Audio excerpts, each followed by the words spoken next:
जय हिंद। देखिए फ्रेंड्स, अब हम समझेंगे NCERT class 6 geography chapter number 5 है ना। चैप्टर नंबर 4 तक ऑलरेडी अपलोड हो चुके हैं फ्रेंड्स। आप जाके एक एक करके प्लेलिस्ट में चेकआउट करें ना। अब इस वीडियो में हम समझेंगे class 6 NCERT geography chapter number 5, जिसमें है friends major domains of the earth, यानी कि हमारा पृथ्वी के अंदर है ना फ्रेंड्स मेजर डोमेन्स क्या क्या है ना।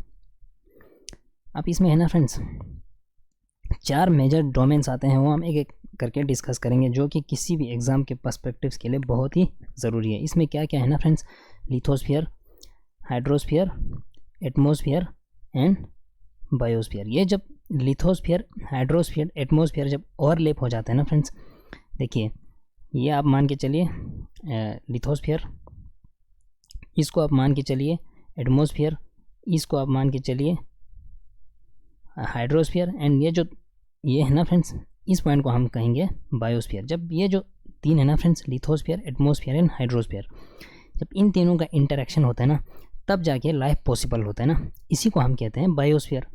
अब हम समझेंगे फ्रेंड्स इस चैप्टर में, यानी चैप्टर नंबर 5 क्लास 6 एनसीईआरटी की ज्योग्राफी, एनसीईआरटी में क्या क्या इन्फॉर्मेशन दे के है, जो हम किसी भी एग्ज़ाम के पर्सपेक्टिव्स के लिए बहुत ही ज़रूरी है ना। चलिए फ्रेंड्स, आज की वीडियो को हम शुरू करते हैं, एक एक करके डिस्कस करते हैं। हमने जब चैप्टर नंबर 1 पढ़ा था ना फ्रेंड्स, वहाँ पे मैंने आपके साथ डिस्कस किया था कि पूरे है ना सोलर सिस्टम में एक ही प्लेनेट है जहाँ पे लाइफ पॉसिबल है, वो है हमारा पृथ्वी है ना। यानी अर्थ के ऊपर, खाली अर्थ के ऊपर क्या है, लाइफ पॉसिबल है। वाई, ये जो 4 आपके डोमेन्स है ना, लिथोस्फीयर, हाइड्रोस्फीयर, एटमॉस्फेयर, जब ये तीनों जब इंटरेक्ट हो जाते हैं ना, एक तीनों मिल जाते हैं ना फ्रेंड्स, तब जाके लाइफ पॉसिबल होता है। जैसे फॉर एग्जांपल आप मान के चलिए आप दूसरे है ना मंगल ग्रह में जाएंगे, यानी मार्स में जब जाएंगे ना फ्रेंड्स, बेशक मार्स जो है ना फ्रेंड्स वो लिथोस्फीयर से बनी होगी, बट वहाँ एटमॉस्फेयर नहीं है, हाइड्रोस्फीयर पानी नहीं है, तो लाइफ कैसे पॉसिबल होगा ना। दैट्स वाई जब हम पृथ्वी को पढ़ते हैं ना फ्रेंड्स, पृथ्वी को जब हम पढ़ते हैं तो हमें लिथोस्फीयर भी मिलते हैं, एटमॉस्फेयर भी मिलते हैं और हाइड्रोस्फीयर भी मिलते हैं ना। जब इन तीनों का इंटरेक्शन होता है ना, तब जाके यहाँ पे लाइफ पॉसिबल होता है, which is called as biosphere है ना। अब हम देखते हैं फ्रेंड्स चैप्टर के अंदर क्या क्या इंफॉर्मेशन दे रखे हैं। अब जब मैंने आपके साथ चैप्टर नंबर 1 डिस्कस किया था, वहाँ पे मैंने बोला था कि पृथ्वी एक ऐसा प्लेनेट है पूरे सोलर सिस्टम के अंदर जहाँ पे क्या है, लाइफ पॉसिबल है ना। अब जो है ना friends, human beings can live here because the life sustaining elements है ना। ये मैंने जो आपके साथ बोला, लिथोस्फीयर यानी लैंड, हाइड्रोस्फीयर यानी वाटर एंड एटमॉस्फेयर यानी एयर, ये जब तीनों है ना, ये तीनों कहाँ पे मिलेंगे, हमें धरती के ऊपर है ना, हमारे पृथ्वी के अंदर। अगर आप किसी और प्लेनेट के अंदर जाएंगे ना फ्रेंड्स, किसी प्लेनेट, जैसे कि आप मान के चलिए जो इनर प्लेनेट है, वहाँ पे मरकरी, वेनस, अर्थ, मार्स, यानी और आउटर प्लेनेट्स में, वहाँ पे तो मेजर जो आउटर प्लैनेट्स हो किस चीज़ से बनी है, लिक्विड्स और गैसेस से बनी है ना। अब जो इनर प्लैनेट्स हो किस चीज़ से बनी है, यानी हार्ड सरफेस यानी रॉकी टाइप है ना। लिथोस्फीयर तो आपको मिलेंगे बाकी प्लैनेट्स में या एटमॉस्फेयर में मिलेंगे, बट आपको ये जब तीनों होगा ना फ्रेंड्स, लिथोस्फीयर, एटमॉस्फेयर, हाइड्रोस्फीयर, इन तीनों का होना किसी बायोस्फीयर के लिए क्या है, बहुत ही इंपॉर्टेंट है। That means human sustaining elements, क्या क्या ह्यूमन सस्टेनिंग एलिमेंट्स, आपके लैंड, आपके वाटर एंड आपके एयर, जब इन तीनों का इंटरेक्शन होता है ना फ्रेंड्स, तब जाके हमें क्या होता है, लाइफ सस्टेनिंग लाइफ जो है ना फ्रेंड्स ये पॉसिबल होते हैं। अब ये जो तीन कहाँ पे मिलेंगे, हमें धरती पे ही है ना। दैट्स वाई इंसान को है ना, यानी ह्यूमन बींग्स को जीने के लिए तीनों चाहिए। तो इस चैप्टर में हम देखेंगे आपके ये sustaining elements of land, water and air को लेके क्या क्या इंफॉर्मेशन दे रखे है ना। अब जो हमारा धरती है ना फ्रेंड्स, ये कम्प्लेक्स जोन में आता है, in which 3 main components of environment meet.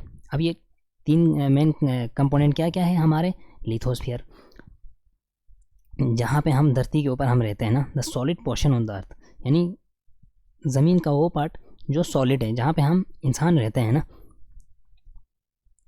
और इसके बाद the gaseous layer that surround the earth, यानी हमारे पृथ्वी के ऊपर है ना, हमारे किसने कवर करके रखे हैं, हमारे एटमॉस्फेयर ने, जो कि बहुत ही इंपॉर्टेंट एक कंपोनेंट है किसी भी लाइफ के पॉसिबल के लिए है ना, जिसके अंदर हमें क्या क्या देखने को मिलते हैं, oxygen, nitrogen, carbon dioxide and other gases are bound, है ना, बहुत सारे गैसेस और भी है जो हम एक एक करके डिस्कस करेंगे।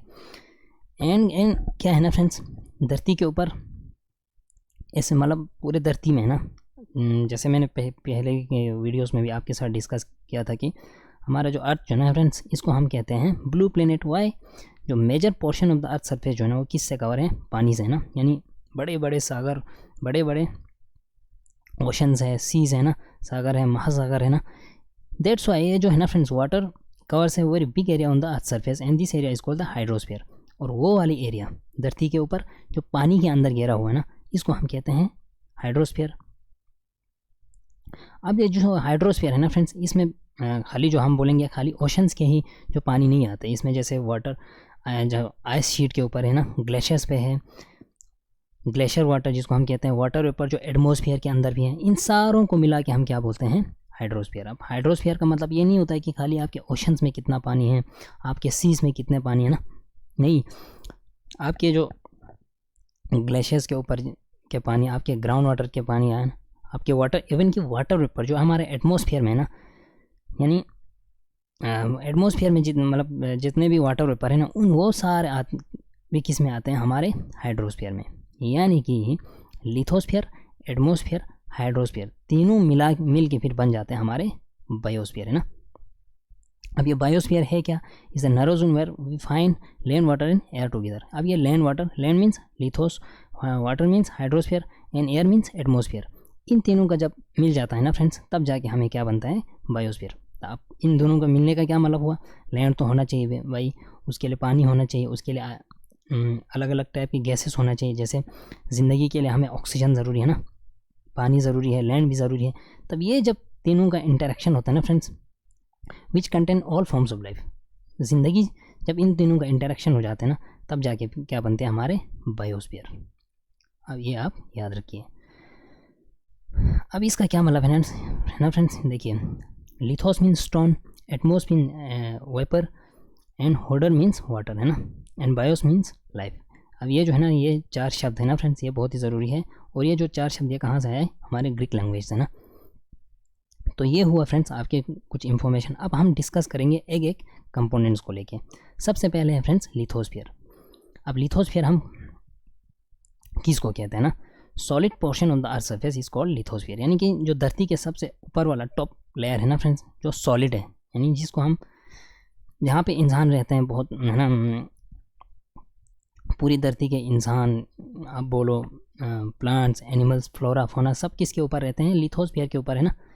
बोलने का क्या मतलब है? जो सॉलिड पोर्शन है ना अर्थ सरफेस के, इसी को हम कहते हैं लिथोस्फीयर। अब इसमें क्या क्या आते हैं? Rocks of the earth crust and the thin layers of soil that contains nutrient elements which sustains organisms, है ना। अब इसमें क्या आते हैं आपके लिथोस्फीयर में? रॉक्स भी आते हैं, बड़े बड़े पत्थर भी आते हैं, अर्थ क्रस्ट, हाँ। अब धरती के हमारे धरती के कितने लेयर्स हैं? क्रस्ट, मेंटल एंड कोर, जो हम आगे की क्लास में जब हम पहुंचेंगे ना फ्रेंड्स, वहाँ पे हम डिस्कस करेंगे। बट अभी के लिए जो 6 क्लास के एनसीईआरटी में जितना इन्फॉर्मेशन है ना, इतना ही आप समझने की कोशिश करिए। अब ये जो लिथोस्फीयर के अंदर क्या क्या आते हैं हमारे? Rocks of the earth crust and thin layers of soil, और ज़मीन का वो पार्ट जहाँ पे खाली हमें मिट्टी है ना, मिट्टी जहाँ से बहुत सारे प्लांट्स यानी पेड़ पौधे होते हैं ना, तो ये सारे सॉइल्स के जो थिन लेयर भी आते हैं, जो जिसके अंदर क्या होते हैं? थिन लेयर्स ऑफ सॉइल के अंदर contain nutrient elements which sustains organisms, जो ज़िंदगी में जो है ना फ्रेंड्स, छोटे छोटे ऑर्गेनिजम्स के लेके बड़े बड़े इंसान तक, है ना, इन सारों को खाना हमें कहाँ से आते हैं? सॉइल के अंदर। दैट मीन लिथोस्फीयर के अंदर आते हैं ना फ्रेंड्स। इसमें क्या क्या आते हैं हमारे? रॉक्स, सॉइल के लेयर्स, ये सारे किस चीज़ में आते हैं? हमारे लिथोस्फीयर के अंदर, है ना। तो दैट मीन्स बोलने का क्या मतलब है? Lithosphere is one of the most important component of the earth surface, है ना, ये आप याद रखिए। अब है ना फ्रेंड्स, अर्थ सरफेस का जो है ना, धरती के सबसे टॉप लेयर को हम उसको 2 डिविजन्स में हम डिवाइड करते हैं। वो वाले डिवीजन जहाँ पे ज़्यादातर लैंड मास है, यानी ज़मीन ने अपना कवर करके रखा है ना, उसको हम कहते हैं कंटिनेंट्स। एंड वो वाले पार्ट जो धरती का वाटर बॉडीज है, यानी बड़े बड़े सागर और महासागरों ने अपने अंदर रखा है ना फ्रेंड्स, इसको कहते हैं हम ओशन बेसिन्स, यानी कॉन्टिनेंट्स एंड ओशन बेसिन्स। ये आप समझ सकते हो ना।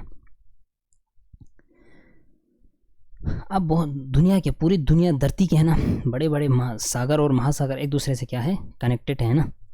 अब ये जो हमें है ना फ्रेंड्स एक नीचे मैप दे रखा है 5.1, वहाँ पे हम डिस्कस करेंगे। Are the land mass connected to one another. आपसे आप क्वेश्चन पूछ रहे हैं कि जो बाकी जो लैंड मास है वो कनेक्ट है कि नहीं एक दूसरे से, वो हम देखेंगे नीचे मैप में। अब लेवल ऑफ सी वाटर है ना फ्रेंड्स, ये धरती के आप किसी भी जगह जाएंगे ना, जो लेवल ऑफ सी लेवल का जो है ना फ्रेंड्स, सी वाटर का लेवल हमेशा क्या रहता है, सेम रहते हैं। दैट्स वाई हम हमेशा जब किसी, जैसे कि आपको किसी पहाड़ की है ना हाइट को मेजर करना होगा, तो हम ज़ीरो किस को डिनोट करते हैं, सी लेवल को, यानी which is taken as zero है ना।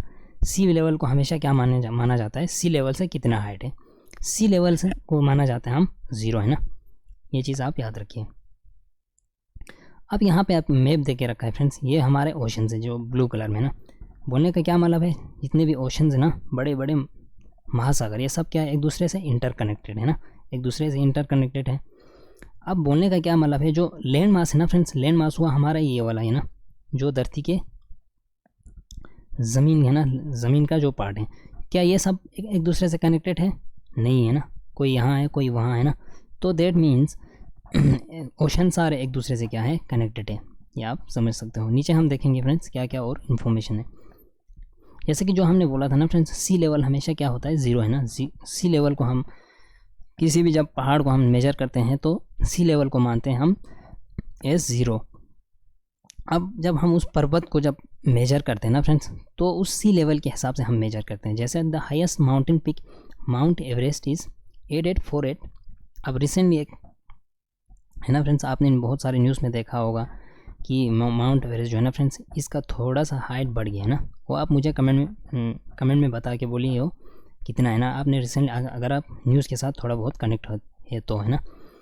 अब जो बोलने का क्या मतलब है ना फ्रेंड्स, जो दुनिया के हाईएस्ट माउंटेन पिक क्या है, माउंट एवरेस्ट क्या है, 8848 metres above the sea level. Sea level means sea level को माना जाता है ज़ीरो है ना, यानी कि सी लेवल से कितना है 8848 मीटर्स।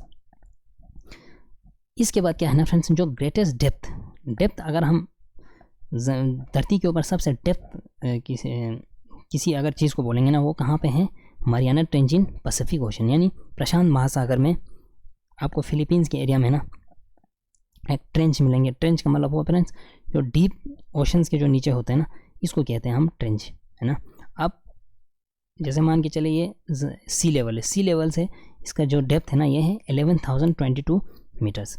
यानी आप खुद सोच के देखिए फ्रेंड्स, धरती का जो है ना ऊपर का यानी पानी से जो बाहर है ना, उसका हाइट है हमें 8848। बट जो सी लेवल के है ना फ्रेंड्स, आप खुद सोचिए अब सी लेवल कितना नीचे है, यानी कि 8000 कहाँ तो 11,000 कहाँ है ना। Could you imagine that depth of the sea is much more than the highest point, यानी कि हाईएस्ट पॉइंट क्या है हमारा 8848, उससे बहुत ज़्यादा क्या है हमारा जो डेप्थ ऑफ द सी। यानी कि आप खुद सोच के देखिए फ्रेंड्स कि सी का जो डेप्थ है ना, यानी कि ओशन में डेप्थ ज़्यादा है comparatively the highest point on the surface of earth है ना। तो ये है फ्रेंड्स आपके लिथोस्फीयर। अब इसके बाद आपको एक इन्फॉर्मेशन दे रखा है फ्रेंड्स, इसको आप समझने की कोशिश करिए। एडमुंड हिलेरी या न्यूजीलैंड का है और तेंजिन नोर्गे शेरपा इंडिया, ये जो दोनों है ना friends, Edmund Hillary and Tenzing Norgay Sherpa, ये दोनों कौन है, first man to climb the highest peak Mount Everest on the planet on earth. और इन दोनों ने क्या किया था, क्लाइम किया था माउंट एवरेस्ट को कब, 29 मई 1953 में ना। जुंको तेबाई जापान के है ना फर्स्ट वुमेन थे माउंट एवरेस्ट पे, इन्होंने क्लाइम किया कब, मई 1975 में ना, 16 मई ऑफ 1975। अब फर्स्ट इंडियन वुमेन कौन है जिन्होंने हाईएस्ट पीक पे क्लाइम किया, वो है बचेंद्री पाल। कब किया था इन्होंने, 23 मई 1984, ये आप याद रखिए। तो फ्रेंड्स अब लिथोस्फीयर के अंदर हमने क्या पढ़ा था कि धरती का वो पार्ट जो सॉलिड है ना, टॉप आप बोल सकते हो friends, solid portion of the earth is known as the lithosphere. अब लिथोस्फीयर के ऊपर क्या क्या हमें देखने को मिलेंगे, सॉइल्स मिलेंगे, ज़मीन मिलेंगे, बड़े बड़े पत्थर मिलेंगे ना। अब ये सॉइल्स क्या करते हैं, हमें बहुत सारे ऑर्गेनिजम्स को है ना रिच न्यूट्रिएंट्स प्रोवाइड करते हैं। अब ये लिथोस्फीयर के ऊपर हम क्या क्या देखने को मिलते हैं, बड़े बड़े महाद्वीप, ओशन बेसिन्स, बड़े बड़े सागर, महासागर है ना, ये सारे किस में आते हैं, हमारे लिथोस्फीयर के अंदर। तो ये है फ्रेंड्स आपके लिथोस्फीयर को लेके कुछ इन्फॉर्मेशन। इसके बाद हम देखेंगे कॉन्टिनेंट्स। अभी इसी लिथोस्फीयर के अंदर कॉन्टिनेंट्स क्या होता है, देखिए महाद्वीप। धरती के ऊपर 7 मेजर कॉन्टिनेंट्स हैं। वो क्या क्या है फ्रेंड्स, अब ये क्या है, they are separated by large water bodies, है ना, बड़े बड़े वाटर बॉडीज, जैसे कि आपके महासागर, ओशन सीज। ये जो ओशन सीज है ना फ्रेंड्स, इन ये ओशन सीज ने हमारे कॉन्टिनेंट्स को यानी महाद्वीप को क्या करके रखा है, एक दूसरे से अलग करके रखा है। अब क्या क्या है, 7 major ocean continents, Asia, Europe, Africa, North America, South America, Australia and Antarctica. अब हम देखेंगे फ्रेंड्स थोड़ा मैप पे जाके ना, ये हुआ आपके एशिया, ये हुआ यूरोप, ये हुआ नॉर्थ अमेरिका, ये हुआ South America, Antarctica and Australia. This are the 7 major continents on the surface of earth, है ना।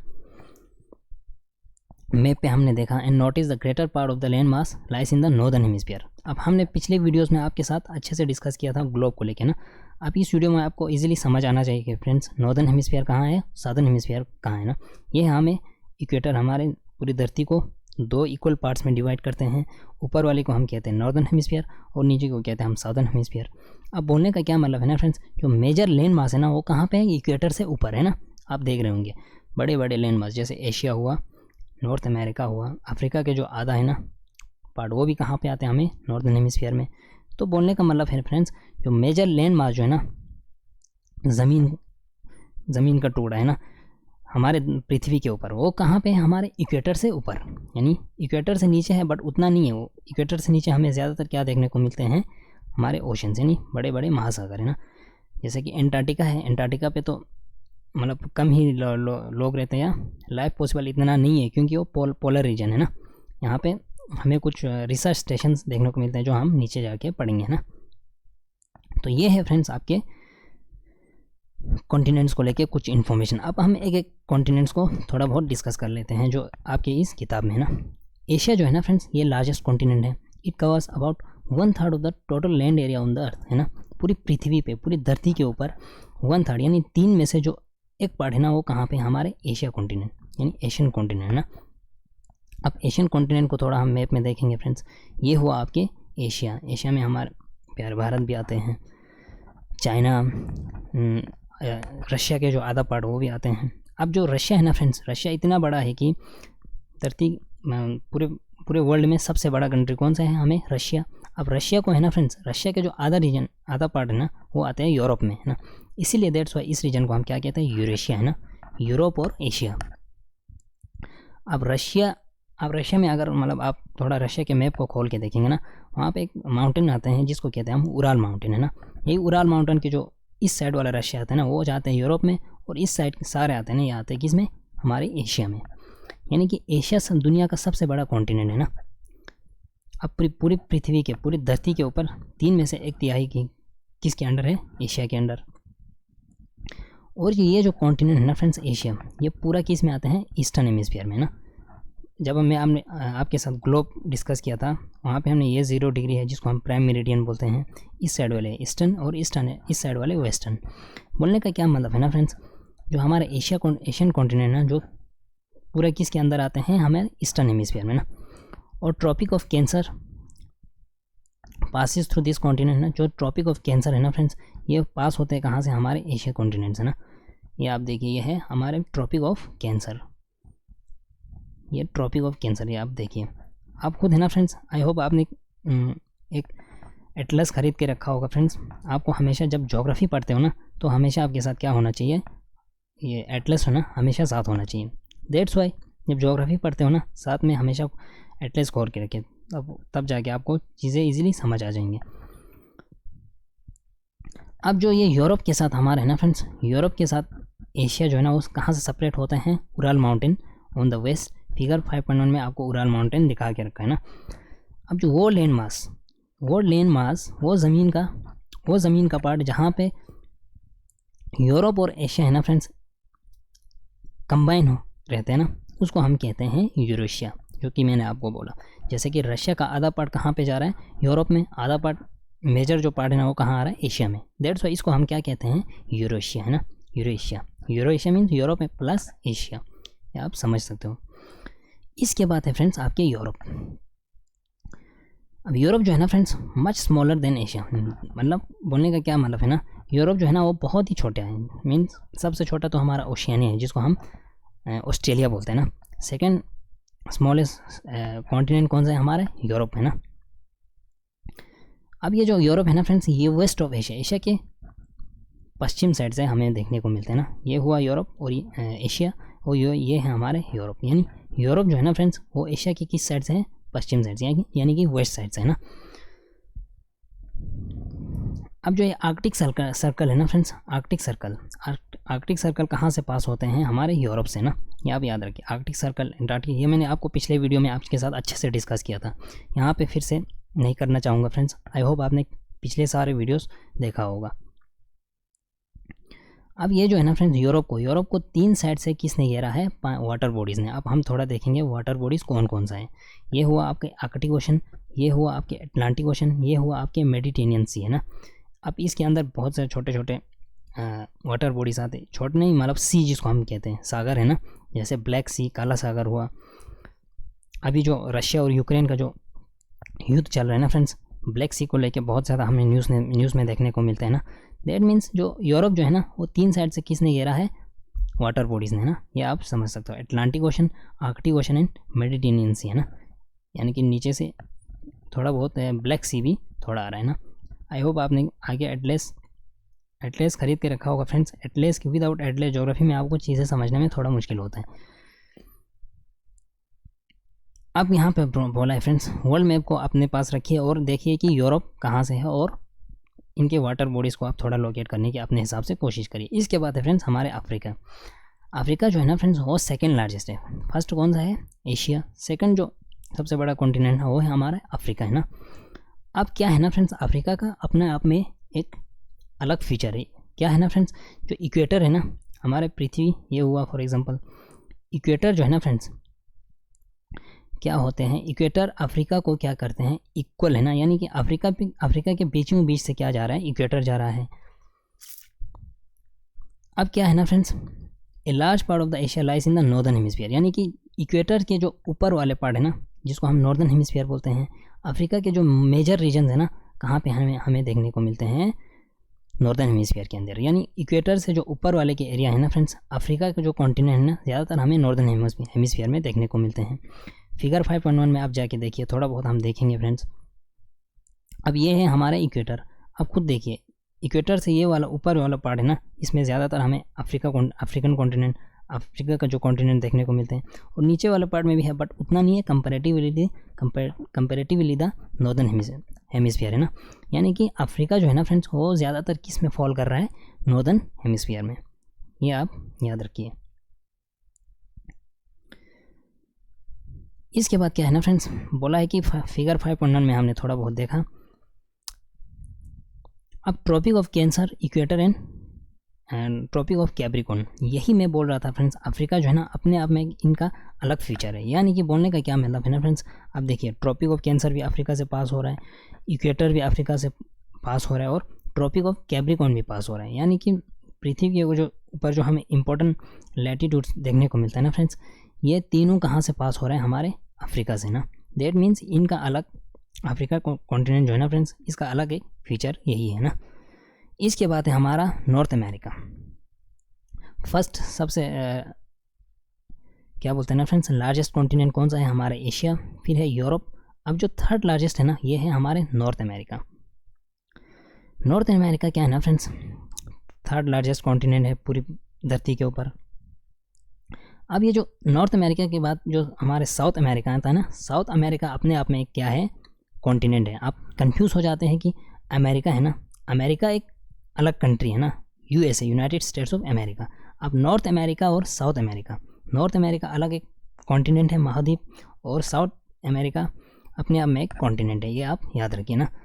अब ये जो नॉर्थ अमेरिका और साउथ अमेरिका है ना फ्रेंड्स, इन दोनों को कनेक्ट करते हैं a narrow strip of land, जिसको हम क्या बोलते हैं, इस्थमस ऑफ पनामा। अब ये आप देखिए, अब इस्थमस क्या होता है, जैसे अब ये है नॉर्थ अमेरिका, यह है साउथ अमेरिका।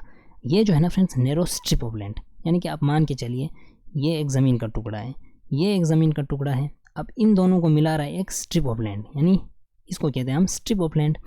इसी को कहते हैं फ्रेंड्स हम इस्थमस। यानी इस्थमस क्या होता है? Narrow strip of land connected between two land mass है ना, ये आप बोल सकते हो। अब ये जो नॉर्थ अमेरिका क्या है, हमारे पूरा नॉर्दर्न एंड वेस्टर्न हेमिस्फीयर में, जैसे हमारा पृथ्वी ये है, ये हमारा इक्वेटर है, फिर नॉर्दर्न हेमिस्फीयर में है और पूरा वेस्टर्न हेमिस्फीयर में है ना। ईस्टर्न में तो हमारे एशिया और ये चीज़ें आते हैं। जब वेस्टर्न हेमिस्फीयर में जाएंगे ना, नॉर्थ अमेरिका का कॉन्टिनेंट पूरा कहाँ फॉल करते हैं? हमारे वेस्टर्न हेमिस्फीयर में है ना। अब यहाँ पे लिखा है friends 3 oceans surround this continent है ना, यानी कि नॉर्थ अमेरिका है ना, उत्तरी अमेरिका, इसको क्या है ना 3 साइड से ओशंस ने घेरा हुआ है। ये क्या क्या है ये आप मुझे कमेंट में बताइएगा। यहाँ पे मैप में इजीली आप देख पाओगे ना, ये है और यहाँ पे कौन सा ओशन है वो इजीली आपको यहाँ देखता होगा, यानी कि Atlantic, Pacific and Arctic ocean है ना। तो ये है फ्रेंड्स आपके नॉर्थ अमेरिका। उसके बाद है friends south America. South America है ना फ्रेंड्स, इससे पहले यहाँ पे थोड़ा बहुत इस्थमस का यहाँ पर थोड़ा बहुत आपको नोट लिखा है फ्रेंड्स, इसको पढ़ने की कोशिश करिए। इस्थमस क्या होता है? Narrow strip of land joining two land mass, यानी कि ये नॉर्थ अमेरिका है, ये साउथ अमेरिका है। अब ये क्या है? हमारा इस्थमस है ना, इसको हम बोलेंगे इस्थमस है ना। अब इस्थमस ऑफ पनामा क्यों बोला है ना फ्रेंड्स? यहाँ पे एक छोटा एक देश आता है, इसको कहते हैं हम पनामा, जिसका कैपिटल या राजधानी है पनामा सिटी है ना। ये आप समझने की कोशिश करिए। अब वर्ल्ड मैप है ना फ्रेंड्स, वर्ल्ड मैप को लेके मुझे आपको पूरा है ना आपके साथ एक वीडियो लेके मैं ज़रूर आऊँगा। वहाँ पे मैं आपको सब कुछ कंट्री कॉन्टिनेंट्स, एक कंट्री के है ना फीचर्स दिखाने की कोशिश करता हूँ। बने रहिए मेरे साथ फ्रेंड्स। इसीलिए डेढ़ सौ मैं आपको बोल रहा हूँ, ज्योग्राफी के साथ हमेशा क्या होना चाहिए? एटलस। अब साउथ अमेरिका क्या है ना फ्रेंड्स, ये कहाँ पे है? सदर्न हेमिस्फीयर में, ये आप याद रखिए। अब साउथ अमेरिका का अपना क्या फीचर्स है? 2 साइड से क्या है ना, 2 साइड से, जैसे साउथ अमेरिका है, यहाँ से हमारे पैसिफिक ओशन, प्रशांत महासागर, और यहाँ से अटलांटिक ओशन है ना, यानी कि 2 साइड से किन ओशंस ने घेरा है? Pacific and Atlantic ocean. अब यहाँ पे क्या है ना friends, Andes world longest mountain range, यानी कि जो एंडीज का जो पहाड़ है ना फ्रेंड्स, ये क्या है? वर्ल्ड का, दुनिया का सबसे मतलब लॉन्गेस्ट है ना। हाईएस्ट कौन सा है? हमारे हिमालय में मिलते हैं ना, बट जो लॉन्गेस्ट है ना फ्रेंड्स, ये कहाँ पे? साउथ अमेरिका में, एंडीज माउंटेन, ये आप याद रखिए। यानी कि लॉन्गेस्ट माउंटेन सिस्टम कहाँ पे है? साउथ अमेरिका में। ये बहुत सारे कंट्री से पास होते हुए चिली, इसके बाद हम जब वर्ल्ड मैप लेके आऊँगा ना फ्रेंड्स, तब मैं आपको अच्छे से वहाँ पे दिखाऊंगा किन किन कंट्रीज से ये पास होते हैं। बोलने का क्या मतलब है, जो दुनिया का सबसे लॉन्गेस्ट माउंटेन सिस्टम है ना, ये कहाँ पे है? साउथ अमेरिका में है ना। ये जो एंडीज माउंटेन सिस्टम है ना फ्रेंड्स, आप खुद सोचिए, साउथ अमेरिका के नॉर्थ टू साउथ रन होते हैं, मतलब इतना लॉन्ग है कि पूरे कंटिनेंट को ये कवर करते हैं। कौन सा माउंटेन सिस्टम? एंडीज, जो कहाँ पे है? साउथ अमेरिका में। फिगर 5.1 में हमें दे रखा है south America has world largest river the Amazon है ना। अमेजन। अब लॉन्गेस्ट रिवर कौन सा है? हमारे नील रिवर है ना, नील, जो हमने ऊपर आपके साथ डिस्कस किया था फ्रेंड्स। सॉरी, यहाँ पे लिखा है जो लॉन्गेस्ट रिवर है ना वो अफ्रीका में है, और जो लार्जेस्ट रिवर है ना वो कहाँ पे? हमारे साउथ अमेरिका में है ना। ये आप, जिसका क्या नाम है? अमेजन। यहाँ पे मैंने थोड़ा बहुत मिस किया था फ्रेंड्स, इसको आप पढ़ने की कोशिश करिए। सहारा डेजर्ट, हॉट डेजर्ट कहाँ पे है? जो वर्ल्ड का लार्जेस्ट हॉट डेजर्ट ये अफ्रीका में आपको देखने को मिलेंगे। अब ये जो हमारे जो अफ्रीका है ना, वो क्या है ना, ऑल साइड्स, यानी चारों साइड से किसने पानी, बड़े बड़े ओशंस और सीज ने कवर करके रखे हैं, जो आपको 5.1 में आपको फिगर में इजीली मिल जाएंगे।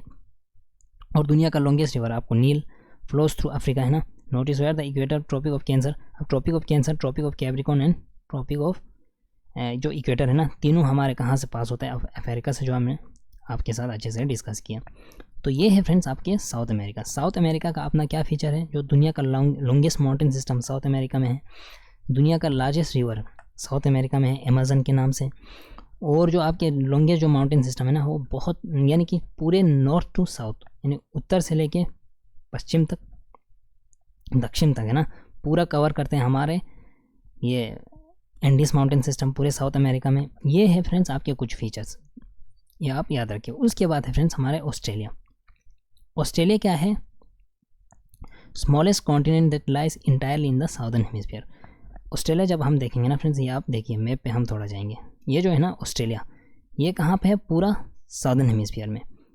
दैट्स वाई जब हम सर्दी के टाइम, विंटर्स के टाइम यहाँ जाएंगे ना, यहाँ गर्मी होता है, जब यहाँ सर्दी होगा तो यहाँ गर्मी होता है ना। तो हम ये है आपके ऑस्ट्रेलिया। ऑस्ट्रेलिया क्या है ना फ्रेंड्स, पूरा कहाँ पे है? साउदर्न हेमिस्फीयर में। और ऑस्ट्रेलिया भी क्या है ना फ्रेंड्स, पूरे चारों साइड से किसने घेरा है? पानी ने, है ना, ओशंस और सीज ने। दैट्स वाई इसको हम क्या कहते हैं? Island continent. यानी आइलैंड क्या होते हैं? आइलैंड आपने, द्वीप आपने सुना होगा फ्रेंड्स, चारों ओर से किसने घेरा होगा? अगर पानी ने घेरा होगा ना, ज़मीन का वो टुकड़ा जो चारों ओर किसने घेरा होगा? पानी ने, उसको हम कहेंगे आइलैंड्स। अब इसमें मैं आपके साथ और एक इन्फॉर्मेशन ऐड कर दूँ ना फ्रेंड्स, इसको लेके। यानी ज्योग्राफी में जो छोटे छोटे टर्म्स होते हैं ना, आइलैंड्स क्या हुआ, कैप क्या हुआ, बे क्या हुआ, गल्फ क्या हुआ, उनको लेके मैं पूरा एक वीडियो लेके आता हूँ। क्योंकि जब आप उस वीडियो को देखेंगे ना फ्रेंड्स, तो आपको ये चीज़ें ईजिली समझ आ जाएंगी ना। कोई नहीं फ्रेंड्स, मैं ज़रूर लेके आता हूँ आपके साथ और एक वीडियो, है ना, इसके लिए। अब इसके साथ है फ्रेंड्स, लास्ट जो कॉन्टिनेंट है ये है हमारे एंटार्क्टिका। एंटार्क्टिका जो है ना फ्रेंड्स, वो कम्प्लीटली कहाँ पे है? साउदर्न हेमिस्फीयर में। क्यों? जैसे हमारा ये पृथ्वी है, पोल्स पे है हमारे कौन सा? एंटार्क्टिका, है ना, ये आप याद रखिए। और ये ह्यूज कॉन्टिनेंट है, बहुत ही बड़ा कॉन्टिनेंट है, महाद्वीप है। अब ये साउथ पोल है ना फ्रेंड्स, ये पूरा साउथ पोल, जो हमारे साउथ पोल है ना, धरती को हम नॉर्थ पोल साउथ पोल है ना, एक्सेस अपना रन होते हैं। साउथ पोल पूरा किसके अंदर आते हैं? हमारे एंटार्क्टिका के अंदर, जो पोलर रीजन है ना इस। और ये जो हमारे एंटार्क्टिका है, मेजर इसका जो पार्ट है ना, वो किसके अंदर कवर है? हमारे, यानी वहाँ बर्फ से ढके हुए है ना पूरा रीजन। मतलब जो मेजर जो रीजन है ना आपके एंटार्क्टिका में, आपको क्या देखने को मिलेंगे? आइस देखने को मिलेंगे ना, आइस शीट्स, यानी बर्फ़ के पहाड़ आपको वहाँ देखने को मिलेंगे एंटार्क्टिका में। अब एंटार्क्टिका में कोई परमानेंट ह्यूमन सेटलमेंट नहीं है, वहाँ पे लोग मतलब रह नहीं सकते, सेटलमेंट नहीं हुआ है। यहाँ पे बहुत ज़्यादा ठंड है ना, उसकी वजह से। अब दुनिया के अलग अलग कंट्रीज़ के यहाँ पे रिसर्च स्टेशन हैं, जहाँ पे लोग, है ना फ्रेंड्स, ये हमारे साइंटिस्ट जो एक्सपर्ट लोग होते हैं ना, एक्सपर्ट लोग यहाँ पे इनका स्टेशन से, अदरवाइज़ यहाँ पे कोई इंसान परमानेंटली यहाँ नहीं रहते हैं ना। अब हमारे अपने इंडिया का भी रिसर्च स्टेशन है यहाँ पे, जिनका क्या नाम है? मैत्री एंड दक्षिण गंगोत्री। ये आप याद रखिए, मैत्री एंड दक्षिण गंगोत्री। इसके बाद है फ्रेंड्स हमारे हाइड्रोस्फीयर। अर्थ को हम क्या कहते हैं? हमारे पृथ्वी को हम कहते हैं ब्लू प्लेनेट। अब है ना फ्रेंड्स, 71% से ज़्यादा जो पृथ्वी जो है ना, वो किसके अंदर कवर है? हमारे वाटर के अंदर, यानी पानी के अंदर, है ना। बाकी जो है ना फ्रेंड्स 29% जो बचते हैं वो किसके अंदर है? लैंड, यानी ज़मीन है। अब जो ये हाइड्रोस्फीयर बोलते हैं ना फ्रेंड्स, हमें लगता होगा कि हम इसके अंदर खाली ओशंस और सीज आते हैं ना। नहीं, इसके अंदर क्या क्या आते हैं? ओशंस आते हैं, सीज आते हैं, रिवर्स आते हैं, तालाब आते हैं। जो ग्लेशियर पे जो आइस है ना फ्रेंड्स, अगर आप ग्लेशियर पे जा रहे हो ना, वहाँ आइस होगा ना, बर्फ़, वो भी किसके अंदर आते हैं? हाइड्रोस्फीयर के अंदर। ग्राउंड वाटर जो हम ज़मीन के नीचे से पानी निकालते हैं, वो भी हाइड्रोस्फीयर के अंदर आते हैं। वाटर वेपर जो एटमॉस्फेयर में ना, एटमॉस्फेयर में जो वाटर वेपर हैं, पानी की बूंदें हैं ना, जब ये सारे किसके अंदर आते हैं? हमारे हाइड्रोस्फीयर के अंदर। ये आप याद रखिए। आप बोलने का क्या मतलब है? हाइड्रोस्फीयर के अंदर धरती के ऊपर जो भी लिक्विड फॉर्म में देखते हैं ना, लिक्विड फॉर्म में, पानी के फॉर्म में, ये सारे किसके अंदर आते हैं? आपके हाइड्रोस्फीयर के अंदर। ये आप याद रखिए। अब 97% यानी 97% जो पृथ्वी के धरती के ऊपर पानी है ना फ्रेंड्स, ये किसके अंदर है? हमारे oceans. And 2 is salty for human use. और ये इतना खारा है ना, इंसान के यूज़ के लिए ये नहीं हो सकता है ना। जैसे समंदर का पानी आप अगर थोड़ा टेस्ट कर लेंगे ना, वो क्या होता है? सॉल्टी होता है ना। तो इंसान के, मतलब इंसान वो यूज़ नहीं कर सकते हैं। अब जो पीने का जो पानी है ना इंसानों के लिए, अब major portion, rest of the portion वो कहाँ पे है? हमारे आइस शीट्स हैं, ग्लेशियर और under the ground water, and very small percentage is available as fresh water for human use. यानी कि जो 97% तो हमने बोला ओशंस और सीज में होता है, जो बहुत ज़्यादा सॉल्टी होता है, इंसान के यूज़ के लिए नहीं है। जो रेस्ट 3% बचते हैं ना फ्रेंड्स, वो भी ज़्यादातर कहाँ पे हमें देखने को मिलेंगे? आइस शीट्स, यानी कि ग्लेशियर्स में, ग्लेशियर्स के अंदर और ज़मीन के अंदर कवर है। अब इतना मतलब छोटा है ना, 3% इंसानों के लिए, मतलब इंसान के यूज़ के लिए पानी है, तो हम सब के जिम्मेवारी बनता है कि रिस्पॉन्सिबल बनता है कि हम क्या करें? पानी के एक एक बूंद को सोच समझ के यूज़ करना चाहिए ना। डिस्पाइट बिंग, अब हमारे धरती को हम बोलते हैं ब्लू प्लेनेट, फिर भी हम पानी के लिए तरसते हैं ना फ्रेंड्स। दैट्स वाई हम पानी को तरसते क्यों है, क्योंकि मेजर पोर्शन यानी 97% किसके अंदर है, ओशंस के अंदर, जो खारा है, मतलब पी नहीं सकते हैं इतना, मतलब धरती के ऊपर हमें पानी है, फिर भी हमें पानी का क्या होता है, शॉर्टेज होता है। दैट मीन्स जो 3% बचते हैं ना फ्रेंड, जो वो भी किसके अंदर है, ग्लेशियर्स के ऊपर है, अंडरग्राउंड है। बोलने का क्या मतलब है, हमें एक एक पानी के बूंद को हमें क्या करना चाहिए, बचाना चाहिए ना। तो यहाँ पे और एक इधर कहना है फ्रेंड्स, ये आपको ये आप समझ सकते हो, सबसे लार्जेस्ट कॉन्टिनेंट एशिया, फिर Africa, North America, South America, फिर यूरोप, फिर एंटार्क्टिका, फिर यूरोप एंड फिर ऑस्ट्रेलिया है ना। This are the major 7 continents on the surface of earth, ये आप याद रखिए। अब ओशंस क्या होता है ना फ्रेंड्स, हाइड्रोस्फीयर में जो सबसे ज़्यादा जो पार्ट है ना वो किसके अंदर है, हमारे ओशंस के अंदर। यानी कि हाइड्रोस्फीयर अपने आप में है ना, उसके अंदर आप लेक्स या कोई रिवर्स, कोई नदी, सारा हाइड्रोस्फीयर के अंदर आते हैं। अब जो हाइड्रोस्फीयर का अंदर जो मेजर पार्ट है ना वो किसके अंदर है, हमें ओशंस के अंदर, यानी महासागर जिसको हम बोलते हैं ना। अब ये जो ओशंस है ना फ्रेंड्स, ये सारा क्या है, एक दूसरे से कनेक्टेड है। चलिए फ्रेंड्स हम थोड़ा मैप में देखेंगे कनेक्टेड है कि नहीं है ना। ये देखिए, यह है आपके इंडियन ओशन यानी हिंद महासागर, फिर प्रशांत महासागर जो पैसिफिक ओशन है, फिर से कनेक्टेड है। अब ये जो है ना फ्रेंड्स, ये आपको मैप पे दिखा रहा है। जब आप ग्लोब खोल के देखेंगे ना तो ऐसा गोल है ना, पैसिफिक ओशन यहाँ है ना फ्रेंड्स, यहाँ से ये इसके पीछे से ऐसे आ रहा है ना, जो इसका आधा पार्ट है ना आपको यहाँ दिखाई देगा ना, ये है आपके पैसिफिक ओशन। तो ये सारे एक दूसरे से क्या है, इंटरकनेक्टेड है। अटलांटिक यहाँ है, फिर से कनेक्टेड है ना। बोलने का क्या मतलब है ना फ्रेंड्स, ओशन सारा क्या है, एक दूसरे से इंटरकनेक्टेड, ये आप समझ सकते हो। ओशंस का जो महासागर जो होता है ना फ्रेंड्स, उसका पानी हमेशा क्या होता है, एक जगह से दूसरे जगह चलते रहता है ना। ये नहीं ना कि पानी एक ही जगह बैठेंगे। अब ये जो है ना फ्रेंड्स, जब ओशन वाटर जब चलते हैं ना, ये 3 तरीके से मूवमेंट होते हैं। क्या क्या है, waves, tides and ocean currents. अब waves, tides and ocean currents, ये इन तीनों में क्या फ़र्क है वो हम हायर क्लास में जब हम जाएंगे ना तब हम पढ़ेंगे, वहाँ पे मैं आपको इन्फॉर्मेशन अच्छे से दे दूँगा ना। वेव्स के क्या कारण होता है, वेव किस लिए कैसे होते हैं, टाइड्स क्या होता है, और ओशंस करंट क्या होते हैं, हम एक एक करके आगे के हायर क्लासेस में देखेंगे ना।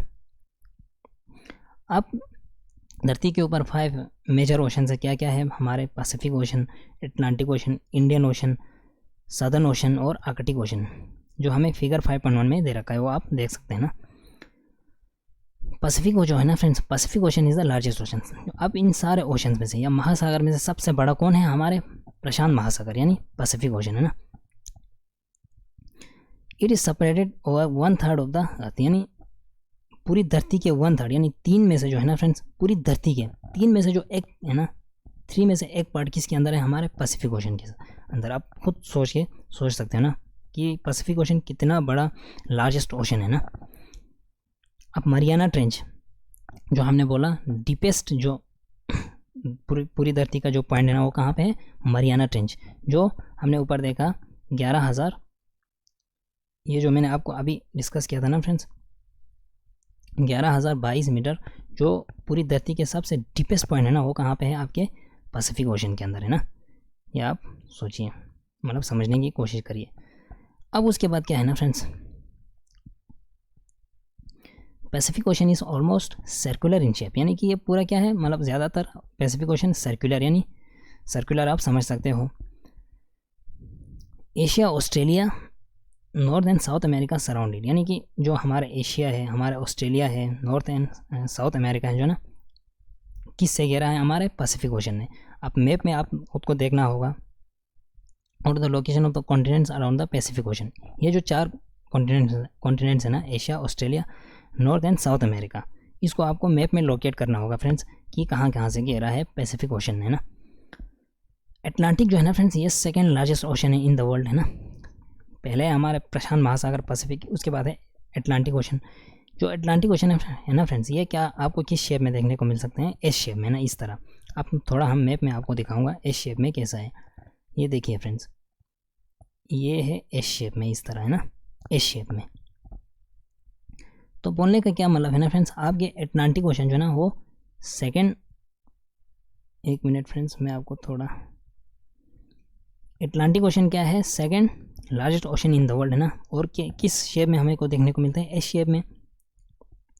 अब ये कहाँ कहाँ पे फैला है, नॉर्थ अमेरिका में, साउथ अमेरिका में, और the western edge and Europe and Africa on the eastern edge, यानी कि नॉर्थ एंड साउथ अमेरिका जो है ना फ्रेंड्स वो वेस्टर्न साइड से है। थोड़ा हम फिर से मैप में जूम करके देखते हैं फ्रेंड्स कहाँ कहाँ है। North America and south America, ये आप देखिए ये वेस्टर्न साइड से हैं। यूरोप और अफ्रीका ये किस साइड से, ईस्टर्न साइड से हैं। देट मीन्स आप खुद सोच सकते हो फ्रेंड्स, अटलांटिक ओशन में भी, ओशन भी अपने आप में ये कितना बड़ा महासागर है ना। इसके बाद क्या है ना friends, the coast line of Atlantic Ocean is highly indented है ना। इंडेंटेड क्या होता है ना फ्रेंड्स, इसको कहते हैं हम इंडेंटेड, जो बहुत ही मतलब हाईली इकोनॉमिकली ये बहुत ज़्यादा इंपॉर्टेंट होता है ना। जैसे कि क्या है ना, this irregular and indented, irregular, regular means ये वाला, अगर आप कोस्ट लाइन पढ़ेंगे ना फ्रेंड्स, एक होता है रेगुलर, एक होता है इरेगुलर। इस तरह ओशंस के कोस्ट है ना, जो अंदर है बाहर है, अंदर है बाहर है, इसको हम कहते हैं इरेगुलर, जिसको हम क्या कहते हैं, इंडेंटेड कोस्ट लाइन है ना। ये क्या होता है ना फ्रेंड्स, ये इकोनॉमिकली बहुत ज़्यादा इंपॉर्टेंट होते हैं किसके लिए, नेचुरल हार्बर्स एंड पोर्ट्स के लिए। जब यहाँ पे शिप्स आते हैं ना, बड़े बड़े समंदर के जो जहाज़, यहाँ शिप को डॉक करने में बहुत ज़्यादा ईजी हो जाते हैं ना। अब ये जो है ना फ्रेंड्स, ये जो रूट है ना आपके नॉर्थ अमेरिका एंड यूरोप वाला, ये हाईली बिजिएस्ट ओशन रूट है। क्यों, क्योंकि नॉर्थ एंड इस एरिया में, मैं आपको एक बार मैप पे दिखाता हूँ फ्रेंड्स ये क्यों बिजी है। ये है ना फ्रेंड्स, जब यहाँ यूरोप में आप जाइए ना, यहाँ पे क्या है, इरेगुलर यानी इंडेंटेड कोस्ट लाइन है, और ये शिप्स के लिए बहुत इजी हो जाते हैं डॉकिंग करना।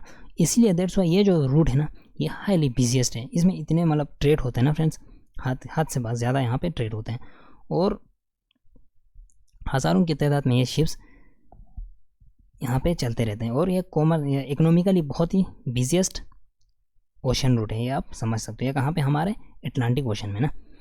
उसके बाद है फ्रेंड्स आपके इंडियन ओशन, जिसको हम हिंद महासागर, और ये हमारे कंट्री के नाम पे है, इंडिया के नाम पे इंडियन ओशन है ना, हिंद महासागर।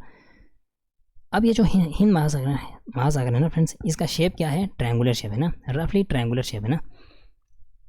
अब इसके नॉर्थ पे उत्तर यानी इंडियन ओशन पे कौन सा है, हमारे कॉन्टिनेंट ऑफ एशिया, वेस्ट पे है हमारा Europe, Africa sorry, and east पे हमारा ऑस्ट्रेलिया। ये हम एक बार देखेंगे।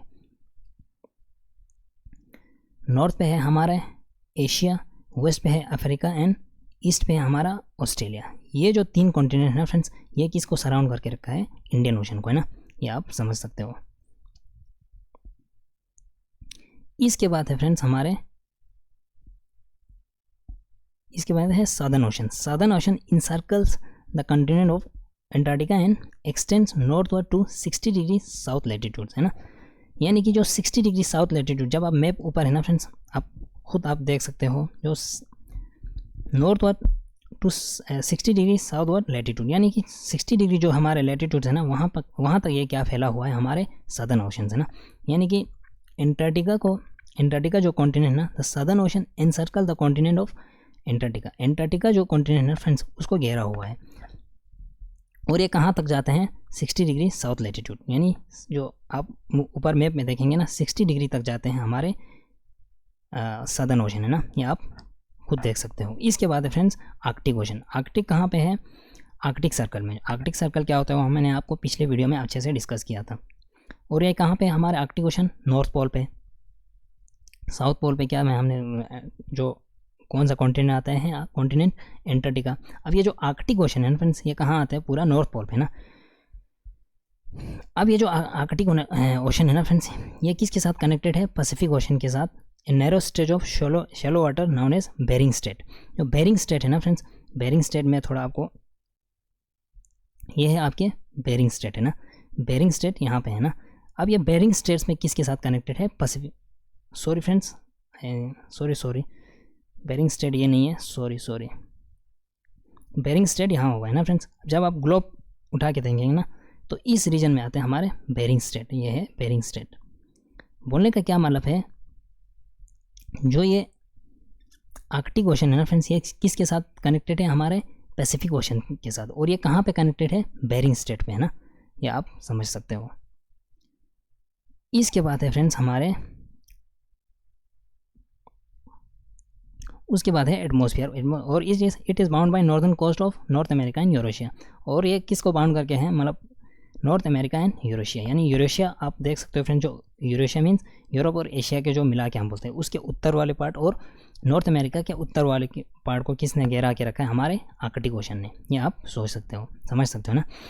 उसके बाद है फ्रेंड्स हमारा एटमॉस्फेयर। एटमॉस्फेयर क्या है, लेयर ऑफ गैसेस जो हमारे पृथ्वी को कवर करके रखे ना ऊपर से, दिस थिन ब्लैंकेट है ना, और ये ब्लैंकेट की तरह हमारे धरती को कवर करके, जो लाइफ के लिए बहुत ही इंपॉर्टेंट है ना, और ये हमारे पूरी धरती के लिए one of the most important aspect है, हमारे धरती यानी अर्थ के लिए है ना, हमारे पृथ्वी के लिए। अब ये जो है ना फ्रेंड्स एटमॉस्फेयर, ये एटमॉस्फेयर हमें क्या देते हैं, ऑक्सीजन प्रोवाइड करते हैं, जो हमारे लिए बहुत ही ज़रूरी है ब्रीथिंग के लिए ना, और हम सबको बचा के रखते हैं एक हार्मफुल इफेक्ट जिसको हम है ना अल्ट्रावायलेट रेज जिसको हम बोलते हैं, उससे बचा के रखते हैं। वो सारे हमें किसके अंदर देखने को मिलते हैं, हमारे एटमॉस्फेयर। यानी atmosphere is one of the most important component of the earth है ना। बोलने का क्या मतलब है ना फ्रेंड्स, जैसे कि फॉर एग्जांपल ये धरती का लिथोस्फीयर है, यहाँ से कंबल की तरह यानी ब्लैंकेट की तरह हमें कवर करके किसने रखा, हमारे एटमॉस्फेयर ने। अब एटमॉस्फेयर के अंदर अलग अलग टाइप ऑफ गैसेस हैं जो बहुत ही मतलब ज़रूरी होता है, चाहे वो आप एनिमल्स बोलो, प्लांट्स बोलो, ह्यूमन बींग्स बोलो, सारों के लिए है ना बहुत ही ज़्यादा इंपॉर्टेंट है अलग अलग टाइप ऑफ गैसेस है ना। और जब सन रेज आते हैं ना फ्रेंड्स, ये जो सन रेज है ना हमें बचा के रखते हैं। एटमॉस्फेयर के अंदर आपको एक लेयर देखने को मिलेंगे, एटमॉस्फेयर के अंदर भी आपको जो 5 इंपॉर्टेंट लेयर है ना फ्रेंड्स, उसमें से सेकंड जो आता है वो है स्ट्रेटोस्फीयर। अब स्ट्रेटोस्फीयर के अंदर हमें क्या देखने को मिलेंगे, हमारे ओजोन लेयर।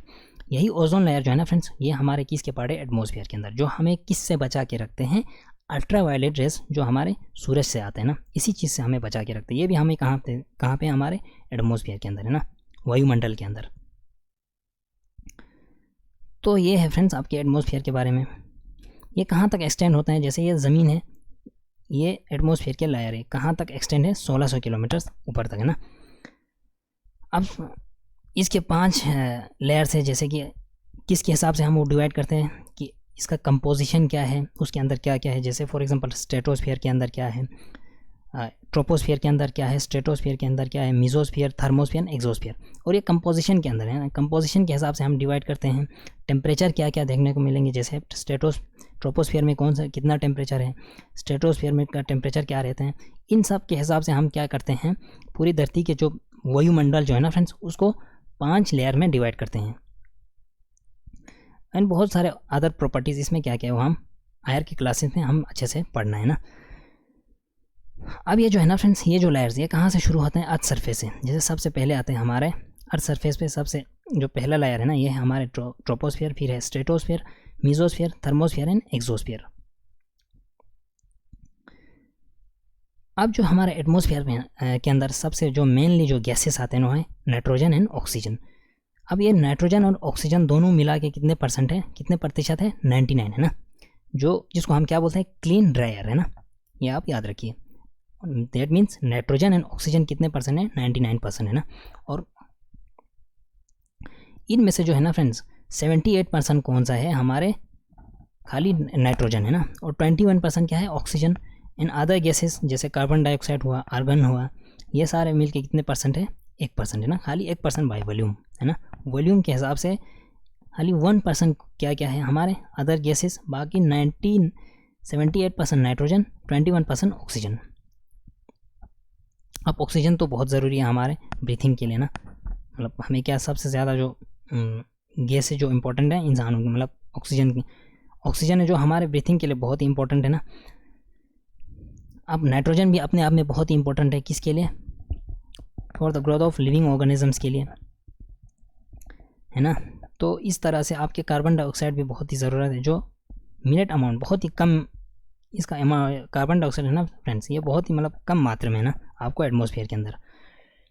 ये जो कार्बन डाइऑक्साइड ये हमें किसके लिए इंपॉर्टेंट है, absorb heat radiate by the earth है ना, जो हमारा पृथ्वी जो है ना फ्रेंड्स धरती, अब हीट को रेडिएट करने के लिए, जैसे फॉर एग्जांपल आप किसी और प्लेनेट में जाएंगे ना, वहाँ पे हीट एब्जॉर्ब होते हैं और एकदम रिलीज़ हो जाते हैं, क्योंकि वहाँ एटमॉस्फेयर ये कार्बन डाइऑक्साइड नहीं है। बट हमारा जो धरती है ना फ्रेंड्स, कार्बन डाइऑक्साइड होने की वजह से जो सूरज के जो किरणें हैं ना ट्रैप करके रखते हैं। अदरवाइज़ यहाँ पे पूरे क्या आपको देखने को मिल सकते हैं, ग्लेशियर है ना। पूरे धरती आपको किस फॉर्म में देखने को मिल सकते हैं, ग्लेशियर। अब कार्बन डाइऑक्साइड इसी चीज़ के लिए तो इम्पोर्टेंट है ना फ्रेंड्स, सूरज की किरणें को क्या करके रखते हैं, एब्जॉर्ब करके रखते हैं। और ये बहुत ही ज़रूरी है किसके लिए, प्लांट्स के ग्रोथ के लिए। जब प्लांट्स है तो हमें क्या प्रोवाइड होगा, ऑक्सीजन, और प्लांट्स के लिए क्या चाहिए, कार्बन डाइऑक्साइड, ये आप बोल सकते हो। अब ये जो डेंसिटी ऑफ एयर है ना friends, density of the atmosphere height के हिसाब से, जैसे आप यहाँ नीचे हैं तो जैसे आप ऊपर जाएंगे ना, पहाड़ के ऊपर जाएंगे, उतना क्या होगा, डेंसिटी ऑफ एयर जो है ना फ्रेंड्स वो अलग आपको देखने को मिलेंगे। जैसे आप यहाँ सी लेवल पे बैठे हैं, जैसे आप मुंबई में बैठे हैं, मुंबई से आप जा रहे हो कश्मीर घूमने, यानी आप बोलो फ्रेंड्स आप लद्दाख जाएंगे घूमना, है ना। अब क्या होगा ना फ्रेंड्स, जैसे आप ऊपर जाएंगे ना, is maximum at the sea level and decreases, जैसे आप ऊपर जाएंगे ना, कम होते जाएंगे क्या, हमारे डेंसिटी ऑफ एयर, है ना। जैसे फॉर एग्जांपल आप यहाँ पे एग्जांपल दे रखा है ना friends, you know the climbers experience problem in breathing due to decrease in the density of air. जैसे जो पहाड़ पे लोग चढ़ते हैं ना फ्रेंड्स, हमने ऊपर बोला बचेंद्री पाल, तेंजिन नोर्गे शेरपा, जब आप लोगों ने देखा होगा फ्रेंड्स कि जब वो पहाड़ पे चढ़ते हैं तो अपने साथ क्या लेके जाते हैं, ऑक्सीजन अपने साथ होते हैं। क्यों, जैसे आप ऊपर चढ़ेंगे ना, क्या होता है, डेंसिटी ऑफ एयर कम होते जाते हैं। जब डेंसिटी ऑफ एयर कम होने से ऑक्सीजन की मात्रा कम हो जाते हैं ना। They have to carry with them oxygen cylinder to be able to breathe at high altitudes. जब हाई एल्टीट्यूड्स पे आप जाएंगे ना तो ऑक्सीजन तो ज़रूरी चाहिए, है ना। दैट्स वाई उनके साथ क्या होता है, हम हमेशा ऑक्सीजन सिलेंडर। इसके साथ क्या है ना फ्रेंड्स, जैसे आप ऊपर पहाड़ पे जाएंगे ना, वैसे क्या होगा, टेम्परेचर भी कम होते जाएंगे। अब ये क्या हुआ कि टेम्परेचर कम होते हैं, मतलब जैसे हम ऊपर जाते हैं ना फ्रेंड्स, उतना तो टेम्परेचर बढ़ना चाहिए, कम क्यों हो रहा है। तो ये इसको लेके ना फ्रेंड्स हायर क्लासेस में इसका पूरा एक क्लासेस चलेंगे ना फ्रेंड्स, उसमें बहुत सारे ग्रीन हाउसेस गैस ये है ना, ये सारे हम आगे जाके डिस्कस करेंगे। अब क्या होता है ना friends, the atmosphere exerts pressure on the earth, है ना, this varies from place to place. अब क्या करते हैं, हमारा जो एटमॉस्फेयर है ना, वायुमंडल, वो क्या करते हैं, प्रेशर एक्सर्ट करते हैं ना, दबा के रखते हैं। इसी की वजह से हमें सी लेवल पे क्या देखने को मिलेंगे, बहुत ज़्यादा हाई प्रेशर, जैसे हम डेंसिटी ऑफ एयर बहुत ज़्यादा हाई, जैसे हम ऊपर जाएंगे ना कम होते जाते हैं ना। अब एरियाज ऐसे होते हैं धरती के ऊपर जिसके अंदर जहाँ पे बहुत ज़्यादा हाई प्रेशर होते हैं और कहीं पे बहुत ज़्यादा लो प्रेशर होते हैं। अब जो है ना फ्रेंड्स, एयर जो है ना हमारा एटमॉस्फेयर के अंदर, हवा है ना, हवा कहाँ से चलते हैं, high pressure to low pressure. हवा कैसे चलते हैं, जहाँ पे हाई प्रेशर होगा ना, जहाँ से हाई प्रेशर होगा वहाँ से लो प्रेशर की तरह हवा मूव होते हैं ना। इसी को हम क्या कहते हैं, विंड, है ना। बोलने का क्या मतलब है, air moves from high pressure to low pressure, यानी कि एयर जो है ना वो कहाँ से कहाँ मूव होता है, high pressure to low pressure. जब high pressure to low pressure air move होता है ना फ्रेंड्स, इसको हम कहते हैं विंड, ये आप याद रखिए। इसके बाद है फ्रेंड्स, आई थिंक आज का जो लास्ट टॉपिक है वो है biosphere, the domain of life, है ना, जहाँ पे ज़िंदगी जो है ना फ्रेंड्स, सबसे जो आपने बोला लिथोस्फीयर, एटमॉस्फेयर, हाइड्रोस्फीयर, जब तीनों का जब ओवरलैप होता है ना तब क्या बनते हैं हमारे बायोस्फीयर, जो अपने आप में एक डोमेन है किसके, लाइफ के लिए ना। यहाँ पे क्या लिखा है ना फ्रेंड्स, जो बायोस्फीयर जो है ना वो जो नैरो जोन है कॉन्टैक्ट बिटवीन तीन जो इंपॉर्टेंट जो डोमेन है ना, उन तीनों का जब इंटरकनेक्टेड हो जाते हैं ना, जैसे क्या क्या है हमारे लैंड यानी lithosphere, hydrosphere water and atmosphere, इन तीनों का जब कॉन्टैक्ट होता है ना तब हमारा क्या बनता है, बायोस्फीयर। अब ये कौन सा जोन है धरती के, जहाँ पे ज़िंदगी है ना, लाइफ है। और हमारा जब पृथ्वी, धरती जो है ना, अर्थ, ये अपने आप में एक यूनिक प्लेनेट है क्योंकि यहाँ पे लाइफ पॉसिबल है। इसके बाद क्या है ना फ्रेंड्स, अब इसी हमें बायोस्फीयर के अंदर क्या क्या मिलता है ना फ्रेंड्स, छोटे छोटे माइक्रोब से लेके बड़े बड़े ह्यूज मैमल्स तक हमें देखने को मिलेंगे। और ये कहाँ पे होगा, हमारे खाली यूनिक प्लेनेट है ना, यानी हमारे अर्थ के अंदर ही पॉसिबल होगा ना। अब है ना friends, all the living organisms including humans are linked to each other and to biosphere for survival, यानी कि जो हमारे धरती के ऊपर क्या है ना फ्रेंड्स, इंसान और इंसान के साथ जो जितने भी ऑर्गेनिजम्स हैं ना, हर कोई क्या है, एक दूसरे के साथ लिंक्ड है ना। दैट्स किसके लिए, अपने सर्वाइवल यानी अपने ज़िंदगी के लिए एक दूसरे पे क्या है, हमारे धरती के ऊपर हर कोई एक दूसरे से क्या है, लिंक्ड है ना, इसीलिए हम क्या है यहाँ पे लाइफ है, अदरवाइज कहाँ लाइफ होगा, है ना। अब ये जो है ना फ्रेंड्स, ऑर्गेनिज्म जो हमारे बायोस्फीयर के अंदर है, ये कितने पार्ट में डिवाइड है, plant kingdom and animal kingdom, है ना। वो उसके लिए अलग एक, जब हायर क्लास में हम जाएंगे ना फ्रेंड्स, वहाँ पे आपको पूरा देखने को मिलेंगे। जब ये जो 3 डोमेन्स है ना फ्रेंड्स हमारे धरती के ऊपर, लिथोस्फीयर, एटमोस्फीयर एंड हाइड्रोस्फीयर, ये जब एक दूसरे से इंटरेक्ट होते हैं ना, एनी इफेक्ट अदर इन सम वे और द अदर, यानी कि क्या होता है, या उन तीनों का जब इंटरेक्ट होते हैं ना, तो एक या एक मतलब एक साइड से या दूसरी साइड से हर किसी को क्या होता है, इफेक्ट तो होता ही है ना। For example cutting of forest for fulfilling our needs of wood, जब हमें क्या चाहिए, वुड के लिए फॉरेस्ट काटना है। क्लियरिंग ऑफ लैंड एग्रीकल्चर में भी lead to fast removal of soil from slopes, है ना। जब हमें एग्रीकल्चर बढ़ाना होगा तो हम क्या करते हैं, लैंड को क्लियर करते हैं, और जो स्लोप है ना, ढलान से क्या होते हैं, सॉइल रिमूव हो जाते हैं। सिमिलरली अर्थ सरफेस में भी चेंज ड्यू टू नेचुरल, जैसे कि अर्थ सरफेस भी, यानी हमारे पृथ्वी के ऊपर बहुत सारे नेचुरल क्लाइमेटीज भी आते हैं, जिसकी वजह से भी बहुत सारे चेंजेस होते हैं। जैसे अर्थक्वेक जब आते हैं ना फ्रेंड्स, लैंड्स आपके अर्थ सरफेस पे बहुत सारे चेंजेस देखने को मिलेंगे। जैसे there could be submergence of land, submergence हुआ फ्रेंड्स, नीचे दब जाना, है ना। आपने बहुत सारे देखा होगा, जब भूकंप होता है ना फ्रेंड्स, ज़मीन का जहाँ से ये एपिसेंटर होता है ना, वहाँ पे आपने देखा होगा, कहीं न्यूज़ में देखता होगा, या आपने कहीं पे देखा होगा ना फ्रेंड्स, वो क्या हो जाते हैं, वहाँ दब जाते हैं ज़मीन। और इसके बाद क्या होता है, सुनामी जब आता है ना, सुनामी क्या होता है ना फ्रेंड्स, जब अर्थक्वेक का जो एपिसेंटर है ना, एपिसेंटर हुआ जहाँ से अर्थक्वेक यानी कि भूकंप का जो एनर्जी है ना, वो रिलीज़ हो जाते हैं, वो अगर पानी के अंदर होगा ना फ्रेंड्स, तब जाके क्या आता है, हमारे सुनामी, है ना। ट्रिमर का जो एपिसेंटर होगा ना, वो कहाँ होगा, अगर पानी यानी ओशंस के अंदर होता है ना, तब जाके क्या होता है, सुनामीज आते हैं। जैसे हमारे अंडमान एंड निकोबार आइलैंड आया था और क्या पानी के अंदर डूब गया था ना, इस तरह से सबमर्ज हो जाते हैं।